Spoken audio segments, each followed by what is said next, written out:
நம் சமுதாயத்தில் பெண்கள் ஆண்களுக்கு நிகராக தலைநிமிர்ந்து நிற்க வேண்டும், சாதிக்க வேண்டும் என்று கனவு கண்டவர் மகாகவி பாரதி. மனதில் உறுதி வேண்டும் என்ற பாடலில் பெண் விடுதலை வேண்டும், பெரிய கடவுளை காக்க வேண்டும் என்பார். பெண்கள் உரிமை வேண்டி இப்படி எத்தனையோ பாடல்களை பாடியுள்ளார். எந்த ஆதரவும் இன்றி இதற்கு முன் உதாரணமாகி வாழ்பவர் செல்வி ரா ருக்மிணி என்றால் அது மிக இல்லை.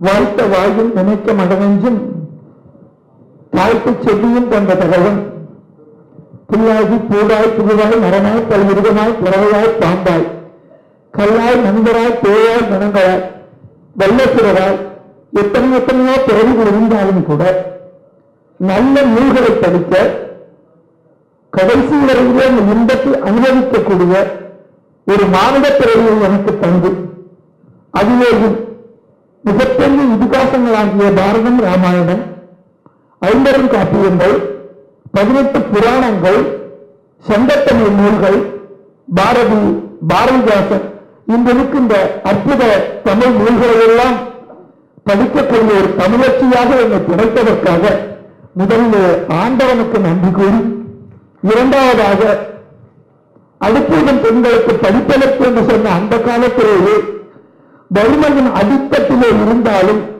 ஒவ்வொரு பைசாவாக சேர்த்து பெண்கள்தான் முக்கியம் என்று என்னை படிக்க வைத்து ஆசிரிய பயிற்சி பணியையும் தேடிக் கொடுத்த என்னுடைய அருமை தந்தைக்கும் தாய்க்கும் என்னுடைய நன்றியை காணிக்கையாக்கி அற்புதமாக தமிழ் சொல்லிக் கொடுத்து அதன் ஒரு பற்றையும் பாசத்தையும் ஏற்படுத்தி இன்று வரையிலே சோறில்லாமல் இருந்தாலும் பரவாயில்லை, நூலில்லாமல் இருக்க முடியாது என்ற ஒரு வைராக்கியமான வாழ்க்கைக்கு என்னை தயாராக்கிய என் ஆசிரியர் பெருமக்களுக்கு நான் நன்றியை கூறி, இத்தனைக்கும் மேலாக கல்லாலின் புறையமர்ந்து வாக்கிரந்த பூரணனாய் மரகனுக்கு அப்பால் ஆனவனாக நான் வேதமும் ஆரங்கமும் கற்ற அற்புதமான அந்த சனகசநாத மனிதர் நால்வருக்கும் இருந்தவனை இருந்தபடி காட்டி சொல்லாமல் சொன்ன குருகூர்த்தமான தட்சிணாமூர்த்தியினுடைய அற்புதமான ஒரு தோன்றல்களாக வந்து இன்றைக்கு இந்த பாரத புண்ணிய பூமிக்கு ஞானத்தை உபதேசித்துக் கொண்டிருக்கின்ற பரமாச்சாரியாருடைய திருவடிகளை பணிந்து வணங்கி குரு வணக்கம், பெற்றோர் வணக்கம், அதற்கு பிறகு இறைவணக்கம் முடிந்தது.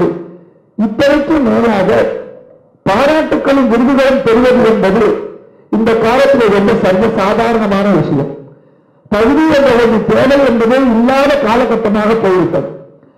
அதிலேயும் நம்மை விட கீழாக அறிவே இல்லாமல் அதை பற்றிய ரசனையே இல்லாதவர்களுக்கு நாம் ஒன்றை வாங்கினால் அதற்கு பெயர் பிச்சைன்னு பேர்.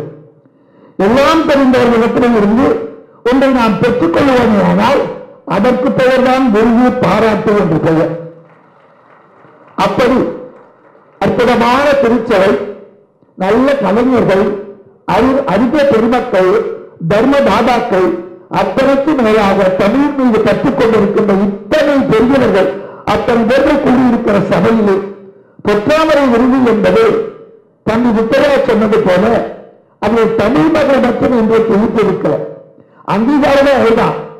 ஏனென்றால் வள்ளுவனிலிருந்து சங்கத்தமிழ் நாவலர்கள் அத்தனை பேருடைய நூல்களையும் அங்கே மதுரையிலே பொற்றாமரையிலே வைத்தது ஏற்றுக்கொண்டால்தான் அவனை ஒரு ஆசிரியனாக அது நூலாக ஏற்றுக்கொண்டார்கள்.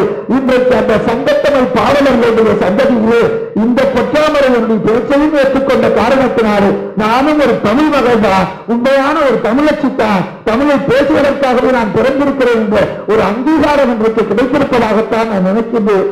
அப்படிப்பட்ட அற்புதமான ஒரு விருதை அப்பழுக்கு சொல்ல முடியாத எந்தவித ஒரு விளம்பரத்துக்காகவும் இல்லாமல் தமிழையும் கலைகளையும் கண்டிப்பாக நான் வளர்த்தே தீர்வேன் என்ற ஒரு பிடிவாதத்தோடு அற்புதமாக செயலாற்றிக் கொண்டிருக்கின்ற யாரை சொல்வது யாரை விழுவது என்று தெரியவில்லை.